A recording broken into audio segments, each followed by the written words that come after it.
விஜயநகர அரசவையில் ஒருநாள் காலை பெரிய பரபரப்பு ஏற்பட்டது. அரசரின் அரண்மனைக்கு புதிய தங்க நாணயங்கள் வந்திருந்தன. அவை அனைத்தும் பாதுகாப்பாக அரசு பொக்கிஷத்தில் வைக்கப்பட்டன. அடுத்த நாள் காலை ஒரு பை தங்க நாணயங்கள் காணாமல் போயிருந்தது. அரசர் கவலையுடன், "இது மிகப்பெரிய குற்றம். யார் இதைச் செய்தது?" அமைச்சர்கள் ஒருவரையொருவர் பார்த்துக் கொண்டனர். பணியாளர்கள் பயத்தில் தலைகுனிந்தனர். அரசவையில் ஒரே அமைதி. அப்போது அமைதியாக தெனாலிராமன் முன்னே வந்தான். அவனது முகத்தில் அமைதியான சிரிப்பு இருந்தது. தெனாலிராமன், "அரசே, கவலை வேண்டாம். உண்மை நிச்சயம் வெளிவரும். அதற்கு சிறிது பொறுமை போதும்."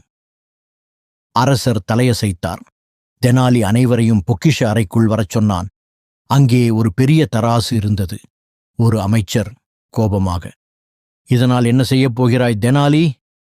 தெனாலி மெதுவாக சிரித்தான். தெனாலிராமன், "அரசே, உண்மைக்கு எப்போதும் எடை அதிகம்." பிறகு அவன் கூறினான், "இப்போது ஒவ்வொருவரும் இந்த தராசில் ஏறி தங்களின் உடல் எடையை அளவிடுங்கள்." ஒருவருக்கொருவர் அனைவரும் தராசில் ஏறினர். அமைச்சர்களும் பணியாளர்களும் சாதாரண உடல் எடையுடன் தராசில் இறங்கினர். இறுதியாக ஒரு காவலர் தராசில் ஏறினான். அந்த நொடியில் தராசு எதிர்பாராத விதமாக அதிகமாக சாய்ந்தது. அரசவையில் ஒரே சலசலப்பு. அந்த காவலரின் முகம் வெண்மையாகி உடல் நடுங்கத் தொடங்கியது. தெனாலிராமன் அமைதியாக, "அரசே, தங்கத்தை உடலில் மறைத்துக் கொண்டால் உடல் எடையும் அதிகமாகும்.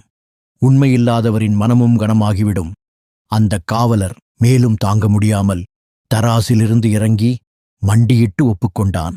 காவலர் அழுதபடி, "பயத்தில் செய்தேன் அரசே, தயவு செய்து மன்னியுங்கள்." உடனே அவன் மறைத்திருந்த தங்க நாணயங்கள் மீட்கப்பட்டன. அரசவையில் நிம்மதி நிலவியது. அரசர் மகிழ்ச்சியுடன், "தெனாலி, உன் புத்திசாலித்தனம் இன்று மீண்டும் என் அரசையும் என் மனதையும் காப்பாற்றியது." தெனாலிராமன் பணிவுடன் தலைவணங்கி மெதுவாக சிரித்தான். புத்திசாலித்தனம் இருந்தால் பொய்க்கு இடமே இல்லை.